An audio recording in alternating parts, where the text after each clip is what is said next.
η άνηση μάχη στο Χάνι της Γραβιάς και η εξόντωση των μουσουλμάνων.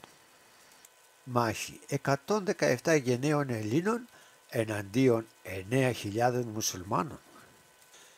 Μόλις ξέσπασε η Επανάσταση του 1821, ο Χουρσίτ Πασάς, που πολιορκούσε τον Αλή Πασά στα Γιάννενα, έστεινε στην Ανατολική Στερεά ισχυρότατες στρατιωτικές δυνάμεις με επικεφαλής τον Τουρκαλβανό Ομέρ Πασά, Ομέρ Βριώνη και τον Κιωσέ Μεχμέτ. Ο Ομέρ Βριώνης μόλις είχε διοριστεί από τον Σουλτάνο Πασάς του Βερατίου, καθώς τον θεωρούσε ένα από τους πλέον ικανούς στρατηγούς του. Έτσι ήταν σίγουρος ότι θα κατέπνιγε εύκολα την Επανάσταση στην Ανατολική Στερεά. Στα μέσα Απριλίου, οι δύο στρατηγοί του Σουλτάνου πέρασαν από τη Θεσσαλία στη Στερεά και συγκρούστηκαν με τον Αθανάσιο Διάκο και τους άντρες του στην Αλαμάνα, τους οποίους, όπως είναι γνωστό, εξουδετερώσαν παρά την ηρωική αντίσταση. Είναι επίσης γνωστό και το τραγικό τέλος του Αθανασίου Διάκου. Αμέσως μετά έγινε προσπάθεια να ανασυνταχθούν οι ελληνικές δυνάμεις της περιοχής της Λιβαδιάς. Νέος οπλαρχηγός ανέλαβε ο Βασίλης Μπούζγος, που είχε στη διάθεσή του 1.000 άντρες και όσους από τους άντρες του Αθανασίου Διάκου σώθηκαν μετά από τη μάχη της Αλαμάνας. Ο Ομέρ Βριώνης, από τη Λαμία που είχε στρατοπεδεύσει, πήγε στο ελευθεροχώριο που είχαν συγκεντρωθεί και τους διέλυσε.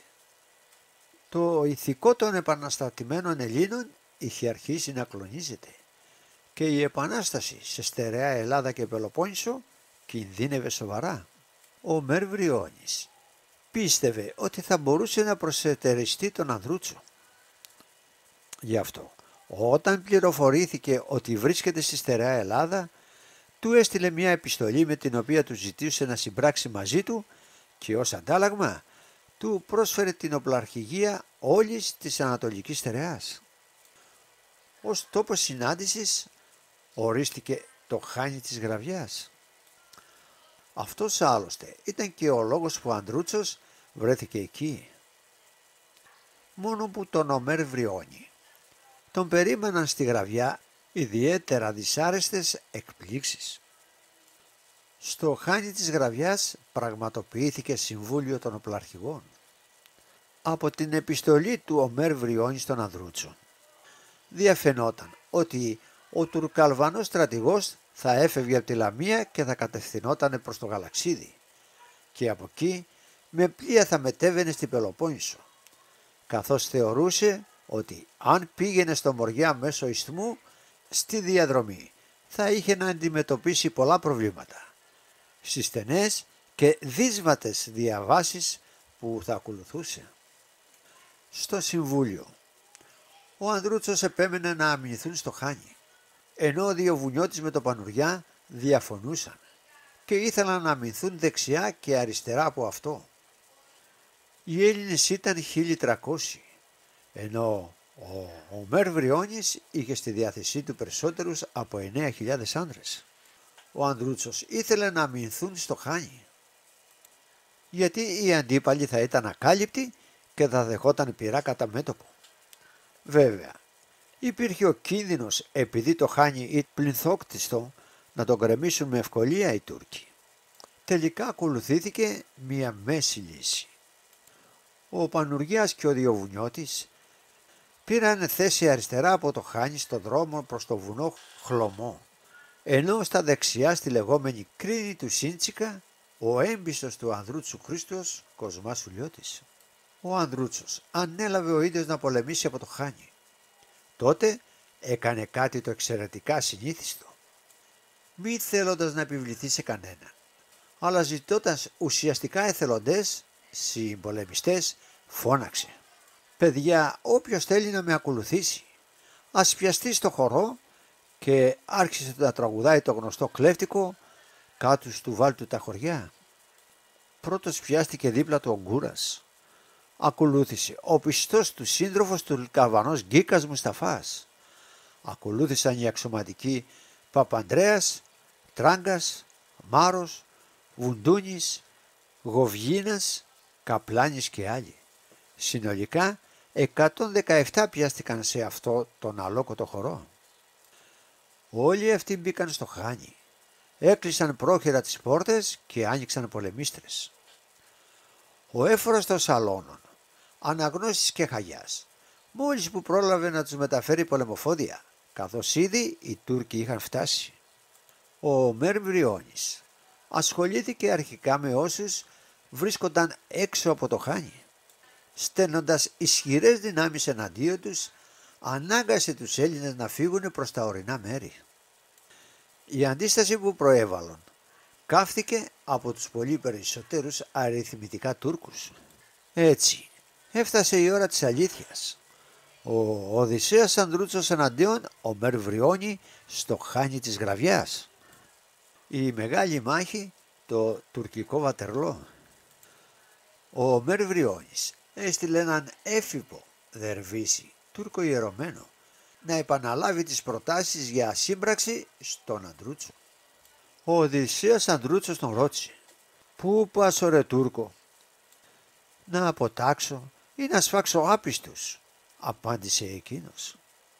Ένας πυροβολισμός του Ανδρούτσου ή του Γκίκα Μουσταφά σύμφωνα με άλλες πηγές έριξε τον δερβίση νεκρό. Οι Αλβανοί που παρακολουθούσαν τη σκηνή όρμησαν μενόμενοι στο Χάνι. Τελικά τα συντονισμένα πυρά των υπερασπιστών τους αποδεκάτησαν. Ο Μερβριώνης, εκνευρισμένος, διέταξε νέα επίθεση, πιο οργανωμένη αυτή τη φορά. Κάποιοι από τους άντρες τους κρατούσαν και τσεκούρια για να κρεμίσουν τους τοίχους του πανδοχείου. Νέα σκληρή μάχη. Αμυνόμενοι ηρωικά οι Έλληνες κατάφεραν να την αναχαιτήσουν. Έξαλλος ο Μερβριώνης έταξε μεγάλη αμοιβή σε όποιους έμπαιναν πρώτοι στο Χάνι. Ήταν νωρίς το απόγευμα όταν ξεκίνησαν νέες ερμητικές επιθέσεις, όπου όμως αποκρούστηκαν. Κατά τη δύση του ήλιου, ο Μερβριώνης, βλέποντας ότι είχε χάσει πολλούς άντρες, διέταξε να φέρουν πυροβόλα από τη Λαμία για να ισοπεδώσουν το Χάνι. Έβαλε φρουρούς γύρω από αυτό και περίμενε. Ο ευφυής Ανδρούτσος κατάλαβε τις προθέσεις του Αλβανού και γνώριζε ότι εάν ερχόταν τα κανόνια από τη Λαμία, αυτός και οι συμπολεμιστές του δεν θα είχαν καμία τύχη. Μάλιστα τα πυρομαχικά τους είχαν τελειώσει. Τη νύχτα αφαιρέθηκε ένα μέρος από τους πλήθους της ανατολικής πλευράς. Οι 6 Έλληνες νεκροί της πολιόρης μάχης θαύτηκαν πρόχειρα σε μια γωνιά του κτηρίου. Στις 2 π.Μ. έδωσε εντολή αναχώρησης. Οι ηρωικοί μαχητές, περνώντας από ένα σπαρμένο χωράφι όπου υπήρχε κάλυψη και μέσα σχεδόν από τους Τούρκους φρουρούς, που ευνηδιάστηκαν και όταν άρχισαν να πυροβολούν ήταν αργά. Έφτασαν τρέχοντας στο χλωμό, όπου συναντήθηκαν με τον Απόστολο Γουβέλη, τον Παπακώστα και τους άντρες του. Η μάχη της Γραβιάς είχε τελειώσει. Απολογισμός: 6 Έλληνες νεκροί, όπως αναφέραμε, 300 Τούρκοι νεκροί και 600 τραυματίες. 6 Μαΐου του 1821. Οδύ, μεγάλων δε αέθλων, μίσα μέμνεστε φιλοί. Πίνδαρος. Α. Από τον κρότων οργάνων βουίζει, της Γραβιάς το βουνό αντίκρι. Λάμπουν τα όπλα χρυσά και λερή φουστανέλα μαυρίζει. Προς το Χάνι χορός κατεβαίνει από οδόν ελικόδη. Λοξίν και φλογέραν με ήχον οξύν, χορού άσμα σημαίνει. Ο Οδυσσεύς ο ταχύπους ηγείται του Μαξίμου εκείνου χορού και εγκύμων σκοπού τολμηρού προς το Χάνι κινείται. Εκεί δε των χορών διαλύει, κλείει τη μάτρα και ούτω λαλεί. Οι πατρίς μας εδώ μας καλεί, στρατιώτε ανδρείοι. Με τα ολίγων εδώ καταφθάνει, στρατιά μυριάδων εχθρών. Είναι στα 2 δόξης λαμπρών, των μικρών του το Χάνι. Εις το μέγα στενό θα ξυπνήσουν οι αρχαίοι της Σπάρτης νεκροί και των τόπων αυτών φοβεροί τουρκομάχοι θα σύσουν.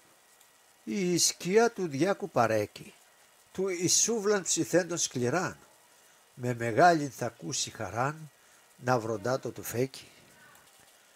Εκεί κάτω κοιτάξτε, φτάνει πομπόδι στρατός των εχθρών, ιδούς τα δύο δόξεις λαμπρών το μικρό του το χάνει. Στρέφουν όλοι και βλέπουν, διέβη το ποτάμι απίστων πληθής και ακούεται δούπος βαθύς και ο τόπος αλεύει. Πιστολιών ακούονται κτύποι και βαρβάρων φωνές συνεχείς και τεινάζουν τη χέτη ταχύς και αφρώεντες υπήοι. Πρώτον άλλον ξυφύρης προβαίνει εις δερβίση των ύπων κεντών. Ο ιός του Ανδρούτσου αυτόν ερωτά που πηγαίνει. Ανταποκρίνεται εκείνος, να σφάξω όπου βρω του προφήτου εχθρούς και πατών τους απίστους νεκρούς το Αλλάχ να ανακράξω. Αλλά εδώ, ο Ιε του προφήτου, μιναρέν δεν θα βρεις υψηλών, αλλά μόνον του φέκει καλών και ιδού η φωνή του.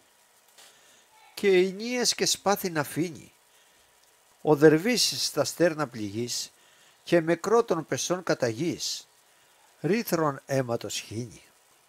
Του θανάτου υδρός περιβρέχει, το χλωμόν με το πότου ευθύς και ο ύπος αυτού πτωηθής, κουφός και εύχερος τρέχει. Β.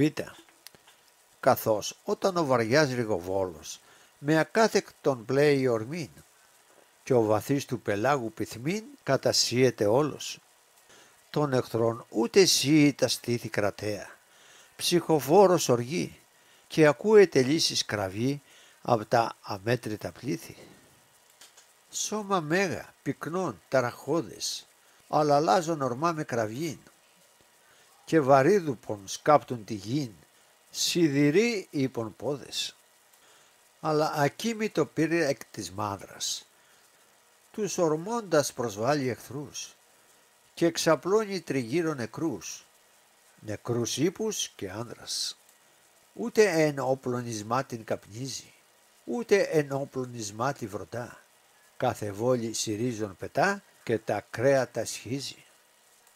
Περιείπταται εκεί πολυέμων, εν νεφέλες καπνού και πυρός, με το βλέμμα δρυμεί φοβερός του ολέθρου ο δαίμον. Ταχυθάνατον πέλεκεν σιεί και ακόρεστον βλέμμα κολλά, όπου αίματα ρέουν πολλά, όπου θνίσκουν ανδρείοι. Η κλαγή ως γλυκή φθογον μέλος του θηρίου τα ότα χτυπά και τα μελανά χείλη του σπά καταχθόνιος γέλος. Το παν βλέπει με όψιν αγρίαν τη φρυξότριχα κόμην κοινών, ως ολέων οπών ταπεινών ενεδρεύει τη λίαν. Καταφλέγει εν τούτη τη μάχη, τας ψυχάς των ανδρών η οργή, και η χή και η επίβουνος γη, και οι λόγοι και οι βράχοι. Γάμα. Μάχης πλήν δεν έχουν πλέον φθόγγι, ούτε μέταλλα λάμπουν στυλπνά, σιωπούν τα κρυμνώδη βουνά και οι βράχοι και οι λόγοι. Όπου πρώην κραυγέ και μανία, βασιλεύου θανάτους η γη, ένθα και ένθρα θυσκόντων κραυγή αντυχή απέσια. 500 πτώματα αφήνων ο εις την μάτιν πλέσας εχθρός, απεσύρθη μακράν του πυρός μιας φούκτας Ελλήνων. Τους Ανδρίους στενά τριγυρίζει, ο πασάς διαμέτρου στρατού, και τυλίαν ισχύρας αυτού ως βέβαιαν ελπίζει. Αλλά σοι, ο Θεά γερσίνους, που ιούς θρασιβούλων γενάς, και αλύσει συντρίβεις δεινάς, δεν τρομάζεις κινδύνους. Δια σου τους πολλούς οι ολίγοι, ταπεινούν με σπαθί κοπτερών, το σπαθί σου εν μέσω εχθρών, ευρύν δρόμον ανοίγει. Δέλτα. Μελανόπτερος νίξ, προστάτης, πολύτρομου σωρία νεκρών, επεκτείνει στη γη σκιερών το πλατή καλυμάτης.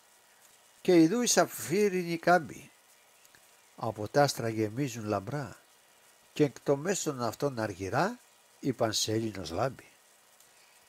Την βαθίαν σιγήν και τα σκοτή, διακόπτων βαρβάρων κραυγέ, προσευχαία σεβής και αργέ, όπλων λάψης και κρότη. Αδελφός πλην ο ύπνος θανάτου, εις τας τάξεις των Τούρκων πετά, και τα μέλη των ζώνη σφιχτά με τα κούφα δεσμά του. Ο μόνος άγρυπνος εις επροπάτη, ο Πασάς, ανασπώντα σοφρής, αλλά ερήφθηκε εκείνος βαρύς στο παχύ του κρεβάτι. Μόλις δε τα όματα κλείσει, αιμοπών, με θανάτου χρειάν, ονειρόφαντον είδεν σκιάν, την σκιάν του δερβίση. Ο οθανόν λειτουργός του προφήτου είχε μέμαν πολύ και πικτών, όπου έχανε χάσμα φρικτών η μεγάλη πληγή του. Η μορφή του πλην ήταν γλυκιά και οι όψεις του λίαν φεδρά, εκτυπούσον ετούτον σφοδρά του πασά η καρδιά. Η σκιά μη τον είπε, φοβάσαι, είμαι λόγου καλού μηνυτής, χαίρε φίλε Πασά, νικητής των Ελλήνων θα είσαι. Οι εν μάδρα κλεισμένοι ολίγοι είναι θύματα πίνης σκληρά. Τα φρυγώδης της σούβλας πυρά ούτε εις θα αποφύγει. Ο νεκρός ταύτα λέγον δερβίσεις, ανελήφθη των φίλων πλανών. Μηδιάς ο Πασά, ξυπνών μαύρο δάκρυ θα χύσεις. Σι, ο Μούσα, οδηγεί με εντάχει να ειδώ τους ανδρίους φρουρούς, να μετρήσω και εκεί τους νεκρούς, τους πεσόντες εν μάχη. Θαύμα μεγάλου αγώνος, παριστά η εμπρός μου σκηνή. Ένα μόνο η νίκη θρηνεί, εις απέθανε μόνος. Οι άνδροι μεσάνυχτα σκάπτουν, τα κατάψυχρα σπλάχνα της γης, και εν το μέσο πενθύμους η γης έναν σύντροφο θάπτουν. Εις το μνήμα δεν καίει λιβάνι, δεν σε κλαίει ψαλμός ιερός, ούτε θρήνος ακούω μητρός, ο άνδριε καπλάνι. Η μονότεκνος μήτρη του, η μη νικητήν των ιών καρτερή, δυστυχήσον να φτάσει η πικρή της Ανδρείας του φήμη. Σίγμα τάφ, αλλά εις τον όρο κρυμμένη εν μέρη, η σελήνη γυρνά, και η πλοία σημαδεύει το ρούν της θεάς που τον ήλιον φέρει. Των βουνών η πολύοσμος αύρος εκχυλίζουσα τα άνθη φυσά, και η αυγή χρωματίζει χρυσά όσα ήσαν πριν μαύρα. Οι μοχλοί τότε πίπτουν της θύρας, και η Ανδρεία της μάδρας φρουρά, ορμά έξω πυκνή, τολμηρά μεταξύ στα σχήρας. Σιγαλή, τακτική και ενωμένη, εις σωρίας πτωμάτων πατή, και εις άπιστος των όπλων κροτή, και βοά παντή ασθενή. Μουσουλμάνοι, βοά τρομαγμένος, ο γεπί, δε πρόφτασε ρε να πει, πίπτει κάτω σφαγμένος. Θανατώνουν τα τέκνα της νίκης, τρεις προφύλακας άλλους, και ευθύς φθάνουν όπου οι εχθροί που αμπληθείς ξυπνούν με τα φρίκης. Εξυπνούν, δεν εγείρονται όμως, εξυπνούν, αλλά τρέμουν πρινείς, οι δειλοί θεατέ της σκηνής που ανοίγει ο τρόμος. Ου πίπτουν πρινείς οι κλεισμένοι στρατιώτες φρουρίου εντός, όταν βόμβα εμέσω νυχτός φλογερά καταβαίνει. Ως δε, όταν βαρύκροτο σπάσει, ρίπτει κύκλο θανάτου πυρά, ούτως έκαστος Έλλην περά, σφάζον όπου περάσει. Διαβαίνουν και σφάζον λαβάνιος εφέρεις βαρύαν πληγήν, και ο πλόδουπος πίπτην εις τη γην, αλλά πριν αποθάνει. Εις τον στήθος με σφαίραν ευρίσκει τον φωνέα, Θεέ των πιστών, εις τους κόλπους σου δέξου αυτόν, υπέρ σου αποθνίσκει. Ζήτα. Τι σημαίνει ο κρότος που βράζει και βαρύς και τυφλός αντυχεί, κονισάλου δεν έφος παχύ, διατί πλησιάζει. πολυκρόταλων ήχων κυμβάλων και σπάθων ακούω κλαγήν. Κατασύουν ριζώθεν τη γην, βαρύς δούπι πετάλων. Ανατέλων ο ήλιος λάμπει, εις υπέων σπαθιά γυμνά, από μέταλλα αστράπτουν στιπλά, ή η υπόκροτη κάμπη. Φάνη δου μεθ ορμής ακράτητου, στρατιά η μεγάλη αυτή. Ο Πασάς οργισμένος ζητεί τους εχθρούς του προφήτου. Το δεικνύουν τους όρους το πλάγι, το δεικνύουν σφαγή την ικτράν, και ή τα λέγουν απήλθον μακράν οι εχθροί τουρκοφάγοι. Όσπι μην που ξυπνά τρομασμένα και τους λύκους αντί να ευρύ, ίχνη αίματος μαύρου θωρεί και αρνιά σχισμένα. Ο Πασάς θεωρεί εμπρόστα του την σκληρά των οικείων σφαγήν και τραβά με αγρίαν οργήν τα πυκνά γένια του. Ήτα, εις τα ύψης του όρους επάνω, της γραβιάς σταματούν αντίκρι, των Ελλήνων οι παιδες, λαμπροί νικητέ του τυράννου. Ο υδρός εις το πρόσφατον αίμα, με κονίσαλον ρέει πυκνών, μαύρα είναι τα μέτωπα αυτών και αστράπτον το βλέμμα. Εις γραμμήν, παλικάρια, σταθείτε, ο Υιός του Αδρούτσου μετρά, εις τα μάτια του λάμπει χαρά, παλικάρια χαρείτε. 118 είστε όλοι και δαμάσατε τόσους εχθρούς, 2 μόνον δε άφηκε νεκρούς τον απίστον το βόλι. Αριστοτέλης Βαλεωρίτης.